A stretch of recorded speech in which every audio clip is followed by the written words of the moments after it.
הימים האלה ימים קדושים, ימים מרוממים, ימים נשגבים, ימים של ימי חנוכה. וידוע שהיום האחרון של חנוכה, המעלה שלו מעלה גדולה ביותר, מעלה רמה ביותר. והיום הזה, ליל האחרון של חנוכה, נקרא זאת חנוכה. ויש בו כוח גדול ביותר, וכמו שהרחבנו ודיברנו השבוע על הסגולות הגדולות שיש ביום השמיני של חנוכה, שמי שלא זכה בפרי בטן, יש לו זכות להסתכל על החנוכיה ולחשוב בדעתו ולומר, ריבונו של עולם, כמו שזכיתי ל8 ימים להדליק נר חנוכה, תזכה אותי ליום השמיני למול את בני, ותזכה אותי בבן זכר. וכך לענייני פרנסה, אדם שמסתכל על הנרות, מתפלל על פרנסה, יש לזה זכויות גדולות ביותר, ומעלות נשגבות ומעלות גדולות וחשובות ביותר. כבר על אדם שהיה פוגם הרבה בקדושת העיניים, והיה מטמא את העיניים שלו בדברים לא טובים. ובא לפני מור זקני רבי מאיר אבוחצירא, ואמר לו שהוא בצער גדול ורוצה להתחיל לתקן את קדושת העיניים, ובקטנות ובצעירות הוא פגם הרבה בקדושת העיניים, שהרב ייתן לו עצה איך יעבוד על עצמו ואיך יתאר את העיניים שלו מכל הראיות האסורות שטימא את העיניים. אמר לו רבי מאיר אבוחצירא, כתוב בתהילים רק בעיניך תביט, שעל ידי שמסתכלים בדברים קדושים, אז האדם מתקן את ההבטות, את הראייה הלא טובה שאדם פגם והסתכל בדברים רעים. ועל הנרות של חנוכה כתוב, אין לנו רשות להשתמש בהם, אלא לראותם בלבד. שהראייה של הנרות של החנוכה היא מקדשת ומרוממת ומזככת את האדם על הראיות האסורות שהוא ראה. אמר לו רבי מאיר אבוחצירא, מתי שנרות חנוכה דולקים, תשתדל להסתכל בהם, וזה ההתחלה של זיכוך ותיקון מה שפגמת בקדושת העיניים. לכן היום האחרון של חנוכה, זאת חנוכה, שהמעלה של היום הזה גדול ביותר. האדם משתדל להסתכל בנרות כמה שאפשר, ולחשוב שהוא רוצה לתקן את הראיות האסורות, ומסתכל בדבר קדוש, לתקן את הטעויות שפגם בעיניים שלו. יהי רצון שהקדוש ברוך הוא יזכה את כולנו, לזכך את נפשנו, לעלות ולהתעלות. אנשים באים ושואלים וכל הזמן רוצים לדעת סגולה לזיכרון. אנשים רוצים לזכור את התורה, לזכור את הדברי תורה, לזכור את הדברים הטובים, וקשה, הזיכרון זה דבר קשה ביותר, ואנשים מבקשים סגולות לזיכרון.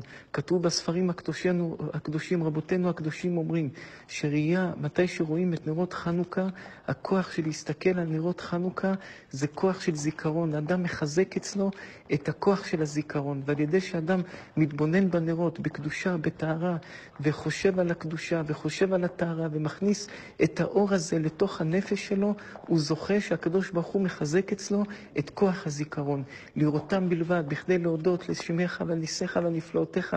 אז ראייה של חנוכה של הנרות זה לזיכרון, זה מחזק את כוח הזיכרון, להבין את התורה, לזכור את התורה, לזכור מה שהוא לומד, לזכור את הדברים הטובים, ולזכור את הניסים שהקדוש ברוך הוא עשה איתנו. כי היצר הרע תמיד דואג אחרי שנעשה לאדם משהו טוב, נס גדול, ואדם מתחזק בו, אחרי זמן היצר הרע משכיח לו את הנס. היצר הרע גורם לאדם להיות כפוי טובה. אדם עשה לך טובה, אחרי זמן היצר הרע מקלקל את זה. היצר הרע מכניס בדעת של האדם, לא, זה לא היה בדיוק טובה, הוא לא עזר לך באמת, ואז אדם נהיה כפוי טובה. על ידי הראייה של הנרות חנוכה, אדם זוכר להיות אדם בעל הכרת הטוב ולא כפוי טובה. אדם זוכר את התורה, אדם זוכר את המצוות, אדם זוכר את המעשים הטובים, אדם זוכר את הטוב, ואת הרע ודאי שכן חובת כל הלבבות, ראשי תיבות שכחה, קדוש ברוך הוא משכיח, ישכיח את הרע. רבותינו הקדושים, סגולה גדולה, אישה שלא נפקדה בבן זכר, או אם יש מישהו שלא נפקד בבן זכר, קרוב משפחה או חבר, או אדם שרוצים שיזכה לזרע של קיימה, מתי שמדליקים את הנרות חנוכה, בעיקר היום בנר שמיני של חנוכה, בסיום הדלקת נרות והברכות, יאמרו ותתפלל חנה, ויכוונו בסוף ותתפלל חנה, להתפלל בעד האנשים שלא זכו בפרי בטן. ובעזרת השם הקדוש ברוך הוא יפקוד את כל הקרות, ויפקוד את כל כלל עם ישראל בפריה ורבייה, ונזכה לגאולה ולישועה ולהצלחה ולסייעתא דשמיא גדולה. יש סגולה ידועה מהרבותינו הקדושים, שאדם שנמצא במראה שחורה, בעצבות ובצער ובדאגות ובדיכאון, יקפיד להסתכל הרבה כמה שאפשר יותר בנרות של חנוכה שדולקים. בוודאי שהיום, יום האחרון של חנוכה, זאת חנוכה, שהאור הוא אור שלם ואור המקיף, האדם יקפיד שמרגיש בנפש שלו חיסרון ועצבות להסתכל בנרות לפחות חצי שעה, ויש בדבר הזה כוח גדול לרומם ולחזק ולהוציא את האדם מעצבות, הוציאה ממסגר נפשי להודות לשמך, להשיג השגות גבוהות ולצאת ממקומות נמוכים שהנפש נמצאת שמה. דיברנו ואמרנו במעלה הגדולה של נר שמיני של חנוכה, וכל העניין של נרות חנוכה, כמה הכוח שלהם גדול להאיר לאדם את החיים ולהוציא את האדם מאפלה ומכל דבר רע. אז ידוע מה שאומר בעל האמרי נועם. האמרי נועם היה קדוש עליון, איש קדוש אלוקים. הוא אומר כך על הפסוק, ויבוא הביתה לעשות מלאכתו. אומר האמרי נועם שאותו יום שיוסף הצדיק בא לבית לעשות מלאכתו, זה היה יום שמיני של חנוכה. ואיזה מלאכה הוא בא לעשות? הוא בא להדליק נרות חנוכה. ואיפה מדליקים נרות חנוכה? בחלון. ואז באה אשתו של פוטיפר לנסות להחטיא אותו, וזכות נרות חנוכה יוסף הצדיק ניצל. וממשיך האמרי נועם ואומר, מלאכתו יוצא במספר 497. וזאת חנוכה, שזה נר שמיני של חנוכה, גם יוצא, וזאת חנוכה גם יוצא 497 כמו מלאכתו. שכוח של נר שמיני של חנוכה הציל את יוסף הצדיק לא לחטוא עם אשת פוטיפר. ומה התורה אומרת לנו? ואז נגלה לו אביו בחלון. מה זה חלון? חלון יוצא למדוו, זה 36 נרות של חנוכה, שביום השמיני יוצא 36 נרות של חנוכה. בכוח החלון, ה-36 נרות של חנוכה, וחלון מלשון חנוכה, חלון חטא חנוכה, למדוו נרות של חנוכה, בזכות זה יוסף הצדיק ניצל ולא חטא עם אשת פוטיפר. וכך אנחנו גם אומרים בתפילה, הוא פורקן כהיום הזה. ואם נסתכל מה כתוב על יוסף, והיא כהיום הזה. יום הזה הוא פורקן כהיום הזה. הכוח של 8 ימי חנוכה, הכוח עליהם של זה השפיע על יוסף הצדיק, שלא להידרדר ולחטוא עם אשת פוטיפר.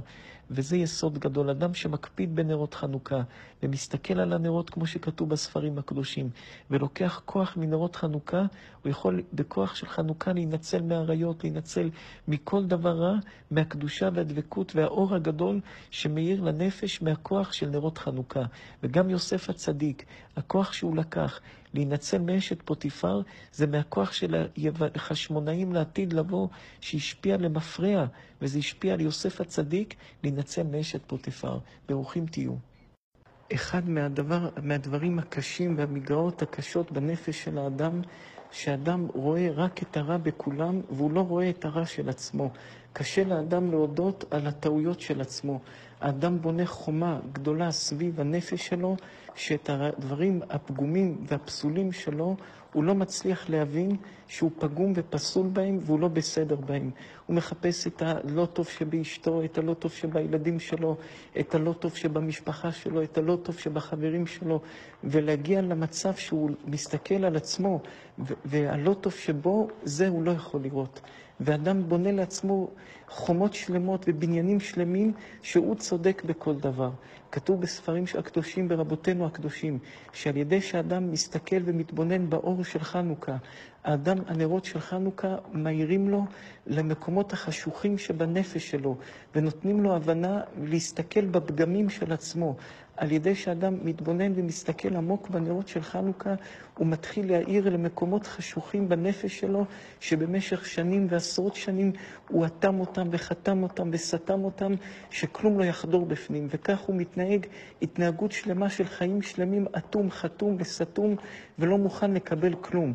וחושב שהוא צודק והולך בעקשנות וממורמר על העולם, שהעולם לא בסדר איתו והעולם לא טוב איתו, והוא לא מבין, כי הוא לא מאיר את המקומות החשוכים בנפש אצלו.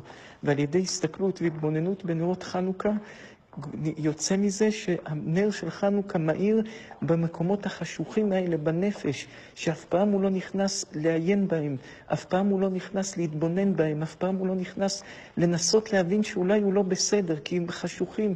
אף פעם אף אחד לא נכנס לחדרים האלה בנפש שלו. והנרות של חנוכה מאירים, ומתי שמאירים למקום הזה, אז האדם מתחיל לראות את הלכלוך ואת החוסר טוב שיש בחדר הזה בנפש, ואז הוא מתחיל לנקות את המקום הזה, ולחזור לדרך טובה, ולהבין את הטעויות שלו, ולהתחיל לסדר ולנקות, ולעבוד על המקומות הלא טובים שבנפש שלו. לכן, להסתכל בנרות של חנוכה זה מאיר לנפש, למקומות הלא טובים. השתדלו כל אחד בימים האלה, נר האחרון של חנוכה, שזה זאת חנוכה, שכל החנוכיה מושלמת ב8 נרות, המצווה נמצאת בשלמות, שהמעלה של היום הזה היא מעלה גדולה ביותר. זאת, למה קוראים לזה זאת, זין זה 7, זה טבע, ואלף תף זה מאלף התף, זה התורה הקדושה מאלף התף, מעל הטבע. אז בזאת חנוכה אדם מתבונן בנרות של חנוכה ויעיר את המחשכים שבנפש שלו, להתקרב ולהתעלות ולהידבק בהקדוש ברוך הוא, ולמצוא את המקומות הרעים שתמיד היו חתומים אצלו וסתומים אצלו, להעיר שהוא יוכל להתחיל לנקות אותם ולהבין את הטעויות שבו ולתקן את עצמו. רבותינו הקדושים, שבסיום ימי חנוכה יאסוף האדם את כל הפתילות של כל הימים של חנוכה, ויאסוף אותם למקום אחד וידליק אותם באש. ואחרי שהאש יתחבא, הוא ואשתו השתדלו לעבור מעל הפתילות שהוא שרף. וכתוב בספרי הקבלה שהדבר הזה סגולה גדולה לשלום בית ולברכה בבית ולטוב בבית. הקדוש ברוך הוא בעזרת השם ישפיע שפע גדול ממרום על כולנו, שנזכה להצלחה ולאור ולישועה גדולה. ברוכים תהיו.